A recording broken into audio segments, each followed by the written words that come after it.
Hey everybody, it's Nathan Cool with nathancoolphoto.com, and in this tutorial I wanted to show you how you can overcome some problems when you're shooting exteriors on real estate and commercial buildings, whatever, when you're actually backlit. Now, just like anything else, if we were shooting a portrait, we'd want our subject in front, we'd want our light beaming on it, but sometimes you get out to a property and that light is back here, it's up here, it's doing something else. A lot of things can happen, not just backlit, but also some harsh shadow. So I've got a few techniques that I use. I want to share with you how I overcome those problems with these techniques. You ready? Let's go. Here's a shot. It definitely had a problem. You can see the sun was over here, not exactly backlit, kind of side lit, but some harsh shadows going on. Now I could try to tweak this and maybe do an HDR. I'm not going to get it looking exactly the way that I want to. So what I do is I just haul out my Rove light and I do this. I hit it with about 600 watt seconds. It's just sitting next to me, and I get a flash frame. Now this helps me. Now it looks like a flash frame. You can zoom in here and see, look at that harsh shadow coming from that light. We're gonna overcome all that though.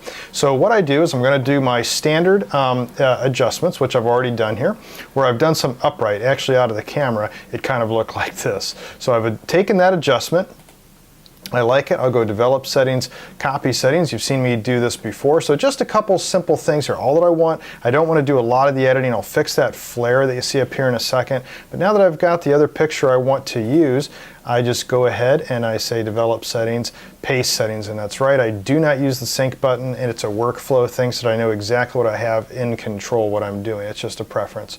But anyway, so now we've got, once again, this shot that was without flash, this shot with flash. I used just a monopod getting these. I used it in continuous mode when I was shooting through the camera, and with that then, this had full power. This one then barely had any power, so it was pretty much just without flash because it went so fast, didn't have time to recharge. So anyways, I'll just take those two pictures, right click, and just like we do any other type of blending, edit in, open as layers in Photoshop. Now, this is similar to the flambient technique. In this case, though, I probably don't have to worry about setting something to luminosity. When I shoot exteriors, I always shoot at 5500 Kelvin, unless I'm doing a twilight, and even then, usually I'm at 5500 Kelvin. The thing is, you want to have consistent white balance across your frames. And you can see that it pretty much is consistent, but just on the safe side, I might go ahead and change it to luminosity. So anyways, let's take our ambient shot. We move it up to the top, and I will change it to luminosity mode. Didn't really change it much, but you'll see in another example where this is very critical. Now, all that I have to do is go layer, mask, hide, right? And then I go ahead and take a low flow brush and I start painting in where I don't want that to look too flashy. So we just go ahead and paint in here a little bit. And actually you can see where, yeah, some of that's starting to darken a little bit, and I can maybe up here, that got too dark. I actually like it. So I can fix some of this down here, and that's probably good, except for look at the grass. Yeah, that's a little bit overly done. So we'll tone that down by brushing in the frame that did not have that all that flash on it. So that's not too bad. So instead of a super flashy shot, we've got this. It's something we can now start working with. It's a lot better. So let's just go ahead, and first thing we'll do, we'll flatten that image, okay? And then we're going to go ahead and fix this little flare. I'm going to take a lasso tool, go around it, and go edit, fill, content aware, boom, done. Control S, save. We've got a nice blended picture.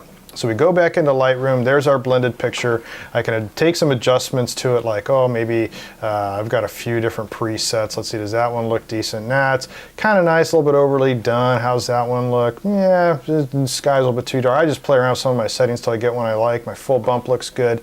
I'll go ahead and keep it at that. Take a brush of shadows, lighten up those shadows in here. Remember how we had to fix that and it did darken it up a bit. There's some shadows up here too. I'll probably just take a new brush so I can control it if I need to, and I'll just hit those right there. So that doesn't look too bad. So that's one way of doing it.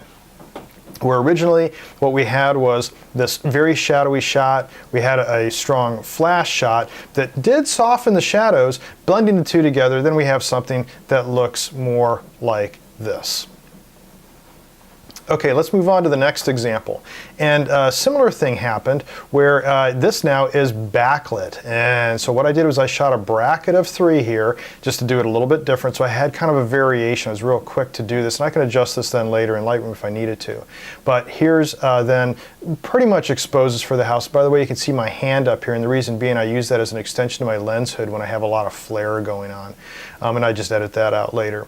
So here though, I broke out my Rove light once again and hit it pretty hard. So what I'm going to do is take this shot here, which is my base shot, and I'm going to up that exposure. I want to expose for the house. So when I see the house start to look good, yeah, that's pretty good. That's not too bad. Now I've got some other photos that I can blend in on top of that, which I've already shot. One with the flash, and then maybe also I can use this one. Let's see what the flash looks like for the grass. Yeah, it looks a little flashy on the grass. So once again, take this shot, then I'll just go develop settings, copy settings. That's fine. I could have done the preset. I'm not going to do that for this particular tutorial. And let's go ahead and we develop settings, paste settings to those pictures. Now, the one thing that happened though is my exposure went up. So on this shot, I didn't want that exposure to go up that high. It's probably okay, and yeah, I probably was okay with the exposure going up here, but I could have probably saved myself from doing that. But from what I look at here, I think that's probably okay. Not too bad to have those two blended together. Although this is a little bit too exposed, I am going to turn that down back to 0. So this is what we have. Maybe turn it up just a tad. And now I'm happy with how that looks. So a couple little tweaks in here. And now let's go ahead and right click, edit in, open as layers in Photoshop. So once again, the same thing over and over again, just like we did on our last picture. It's going to load those pictures up. I'm going to do my auto align on them. And once again, you can see in another video of mine called Presets and Actions where I have this auto align preset where I hit F2, boom, does its little thing, and it's now going to align those layers. Very important since I was using a monopod. So our flash is on the top, and let's take a look then at the picture here. This is our natural shot. Now look at the difference. You actually see a slightly different color. Reason being is because this shot here was almost entirely in shadow, and I was shooting at 55-60. So it really was, if you take a look at what it would look like if I were exposed for the sky, it's going to have a different white balance. Even though I have it set at 55-60, the color, I should say, is going to be different because of it. I should have, if you wanted to really get this true color, you would have had to set the camera at some type of cloudy white balance. So in this case, I'm going to set this one to a luminosity mode, that ambient layer, and you can see what it did. So look at the color change from before to after. Let me zoom in a little bit and show you again. So before and after. That's more correct, that's warmer, that's exactly what I'm after. So now what we do, just like any other flambient, layer mask hide, okay? And I take that low flow brush, and I'm going to brush in where I want to get rid of those shadows. And like here where that lion was, a little bit here on the front door, that was looking bad. And I want to get here, and I want to get shadows across here where the sky would be putting shadows across these archways. So I'm going to touch up that a little bit.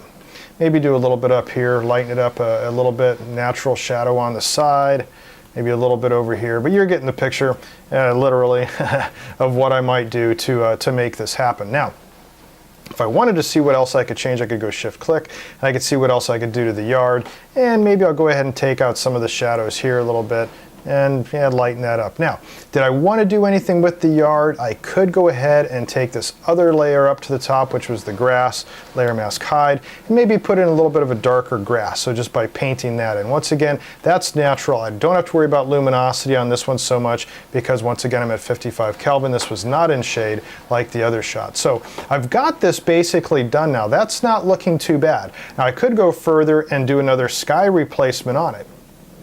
So if I really wanted to, I mean, one thing I could do too is I could take this whole thing here, and I could say, you know what, I like that dark blue sky, and I could put that in there. I'll do that in the next one. But for right now, let's go layer, flatten image, Control S to save it.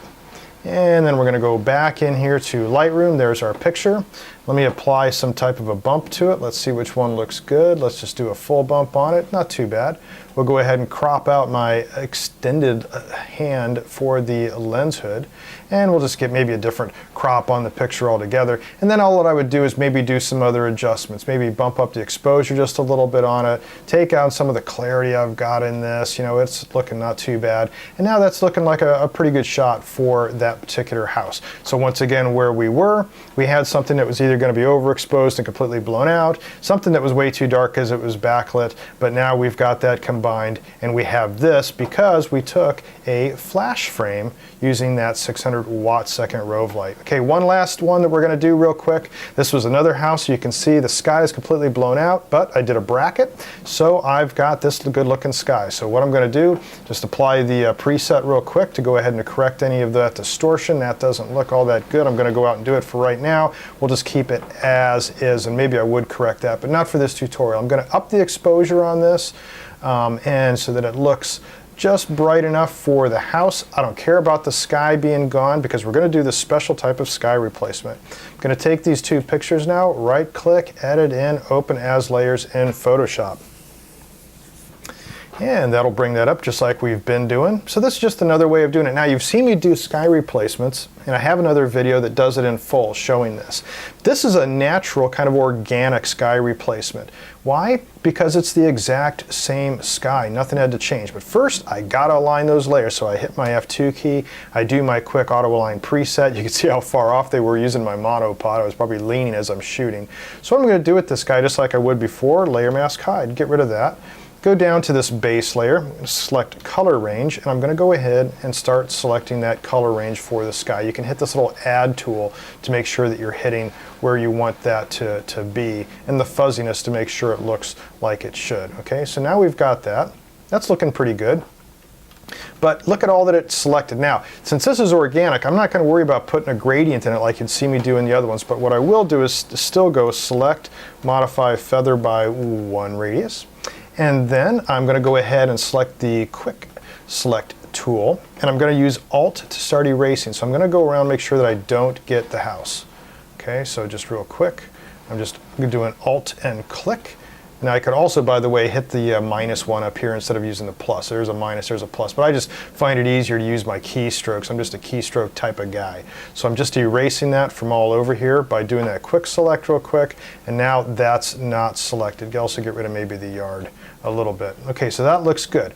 Now what I have to do is go to the mask, got my default colors, hit D, hit X, which will invert it, and if I hit D for delete, oop, I still got a little bit going on here. Let me go ahead and erase that. Okay, good. Now I will hit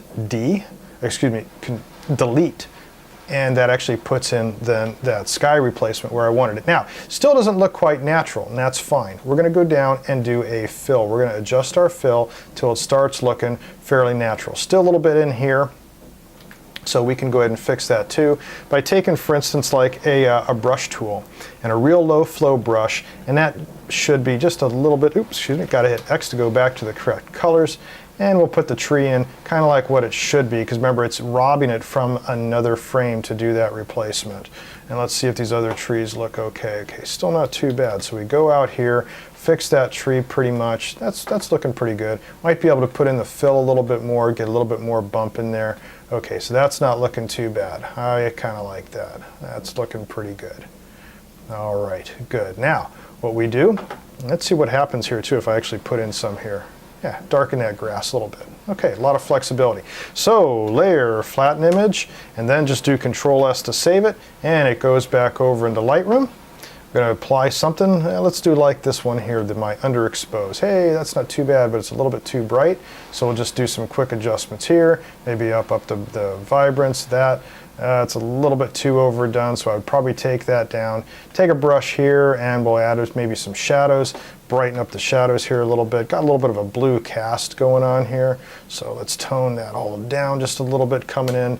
So we'll once again take our exposure down, maybe get rid of some of these highlights, not so much of the vibrance, it's bringing that out, a little bit more in the blacks. Anyways, all the tweaking that we want to do, and then eventually crop it, and then we get it down to a picture that we actually like. So once again, we had, and let me darken that up just a little bit too, get some shadows back in there.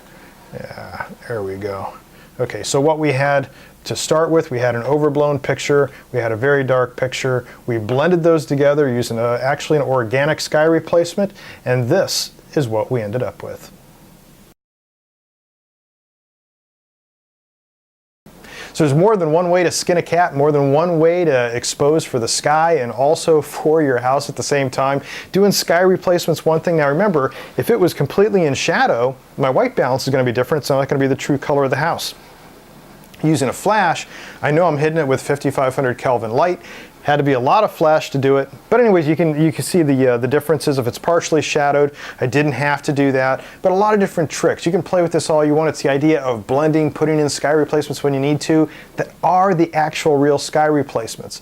So anyways, I hope this is very helpful for you and you can get some usefulness out of this and use it on your own techniques that you're doing on shooting real estate. If you did like this video, you can subscribe to this YouTube channel. It won't cost you anything, and as soon as one of these videos is posted, you'll be the first to know. Thanks a lot for watching, and until next time, take care, be safe, and get out there and shoot something.